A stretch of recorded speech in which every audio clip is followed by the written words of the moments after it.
Thanks a lot for staying with us. You're watching Network Africa. I am Adeshawa Josh. You know, you can watch us on m.channelstv.com from your mobile device. You can also watch us on youtube.com/channelsweb.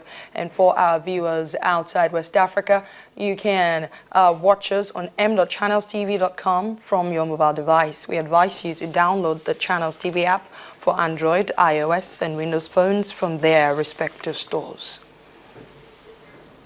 It's been 48 hours since trouble started brewing in the capital of Congo, Brazzaville. Already 4 have been killed and many injured as protesters continue to march against President Denis Sassou Nguesso's third-term bid. They built barricades and burnt tires even as army reinforcements arrived to support police officers who had been forced to withdraw as a crowd advanced. Security forces fired warning shots and tear gas to disperse hundreds of protesters marching against the referendum they say is a plot to extend the president's grip on power.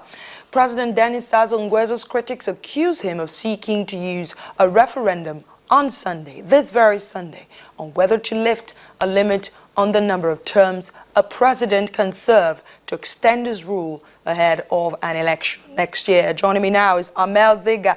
He is a Congolese broadcast journalist. He joins me now from Brazzaville. Thank you so much for making our time to speak to us on Network Africa. 4 reportedly dead, many injured. Tell us what more is going on in Brazzaville right now. What is the situation like? Thank you. I think now we are officially on 4 days, but that was reporting yesterday. For today, we don't know. Because this morning in south of Brazzaville, there are still fire. They were fired. People fired some people. So we don't know if it has changed, if we have got more people died. So now situation is in standby. We don't know what's up because people are in terror right in the hours. So we don't know how is it going to be on Sunday.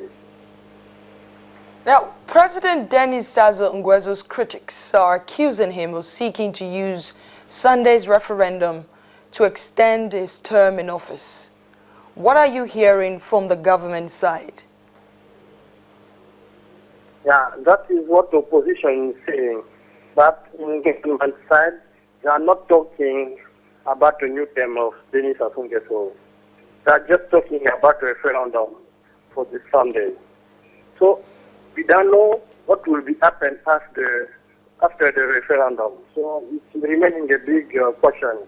But opposition thinks that after the referendum, President Denis Sassou Nguesso will come back. So that is a big deal now. But you see, the protesters appear to be asking and marching against this Sunday's referendum because the parliament appears to be controlled by President Nguesso because 114 seats in parliament, about 70% of those seats are occupied by President Nguesso's party. Are they giving up too soon, or are they right to be marching against this referendum on Sunday? Yeah, but I don't know. I don't know how things are going to be. But I think they are not going to stop because they say till Sunday they will not stop manifestation. All right then. Now it's very difficult to know how it's going to be. It will not change. I think it may not change, I think. All right. Amel Zega there for us from Brazzaville, Congo. Thank you so much. Now, let's take you through a list of 10 Africa's longest-serving presidents. It's coming right on your screen. Teodoro Obiang Nguema Mbasogo of Equatorial Guinea has spent 35 years. Jose Eduardo dos Santos of Angola has spent 35 years. Robert Mugabe of Zimbabwe has spent 34 years. Paul Biya of Cameroon has spent 32 years. Yoweri Museveni of Uganda has spent 28 years. Omar al-Bashir of Sudan has spent 25 years. Idris Deby of Chad has spent 23 years. Isaias Abweki of Eritrea spent 23 years. And Yahaya Jammeh has spent 20 years. That's Yahya of Gambia. Denis Sassou Nguesso, of course, Republic of Congo, has spent 17 years, and he is planning to, according to his critics, tweak the constitution come Sunday so he could have another term in office.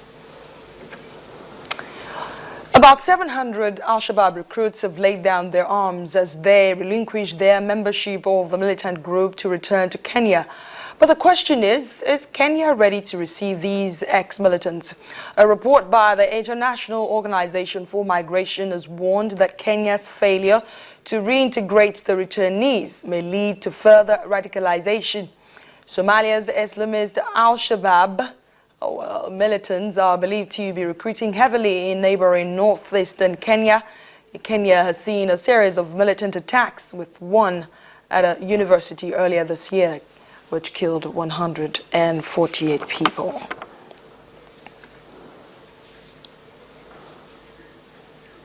Another short break on Network Africa. And when we come back, Tunisian Prime Minister Habib Essid sacks Justice Minister for reportedly criticizing a U.S. ambassador.